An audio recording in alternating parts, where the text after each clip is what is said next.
السلام علیکم رحمۃ اللہ وبرکاتہ۔ ایسی خواتین لاکھوں میں ایک ہوتی ہیں۔ ناظرین ویڈیو آخر تک ضرور دیکھیں، شکریہ۔ ایک خاتون جب بھی اپنے شوہر کو پسند کا کھانا لاتی تو شوہر کہتا اچھا ہے، لیکن میری ماں اس سے بہتر پکاتی ہے۔ بیوی شوہر کو مسکرا کر دیکھتی اور چلی جاتی، اور جب بھی بیوی اچھا پرفیوم لگاتی وہ اس سے کہتا کمال ہے، میری ماں کی خوشبو کی طرح ہے۔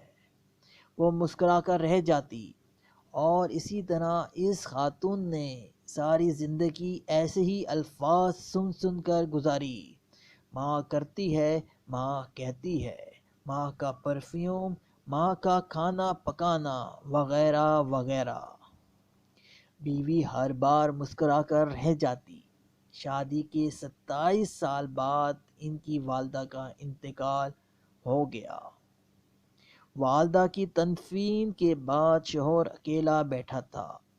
اس کی بیوی اس کی آزمائش میں اسے تسلی دینے لگی تو اس نے اس سے کہا، اب تمہارا کھانا پکانا میری ماں کے پکانے جیسا ہو گیا، اور تمہاری باتیں میری ماں کی طرح ہیں، اور تمہاری ہنسی اور تمہاری خوشبو بھی میری ماں جیسی ہو گئی ہے۔ بیوی مسکرا کر بولی، وہ کیسے؟ تو شوہر نے کہا، میں نے تم سے 27 سال کی عمر میں شادی کی تھی، اور ہماری شادی کو 27 سال ہو چکے ہیں۔ اب تم میری ماں جیسی سوچ رکھنے لگی ہو۔ بیوی کہنے لگی، آپ ریاضی کے پروفیسر ہیں، پھر بھی آپ کا حساب غلط ہے۔ شوہر نے کہا، وہ کیسے؟ بیوی کہنے لگی، میں جب تک زندہ ہوں آپ کی ماں کے برابر نہیں بن سکتی۔ ان کے 54 سال دینا میرے 27 سال کے برابر نہیں ہو سکتی، اور جس کے قدموں کے نیچے جنت ہے میں ان کے برابر نہیں ہو سکتی۔ خاوند فرد جذبے سے رو پڑا اور کہنے لگا، کیا تمہیں کبھی میری ماں سے تشبیہ دینے کی تکرار سے پریشانی نہیں ہوئی؟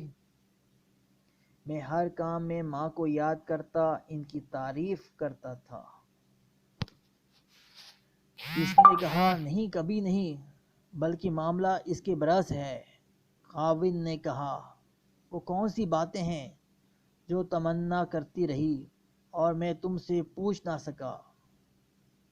بیوی نے، جب بھی آپ اپنی ماں کی بات کرتے اور میرا موازنہ ان سے کرتے تھے، میں کہتی، اے اللہ، میرے بیٹے کے دل میں میری محبت ویسے ہی ڈال دے جس طرح تو نے اس کی دادی کی محبت اس کے باپ کے دل میں ڈالی ہے، کیونکہ آپ اپنی والدہ سے محبت تمام حدودوں سے بڑھ کر ہے، اور میں بھی یہی چاہتی ہوں کہ میرا بیٹا بھی مجھ سے ویسے ہی محبت کرے جیسی آپ اپنی والدہ سے کرتے ہیں،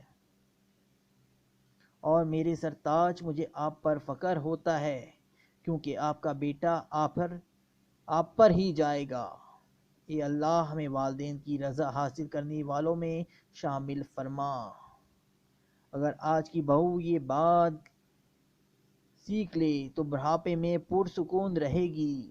آج کسی کے بیٹے پر قبضہ جمانے کی کوشش کل اپنے بیٹے کو ہاتھوں سے نکال دے گی، کیونکہ دنیا مکافات عمل ہے۔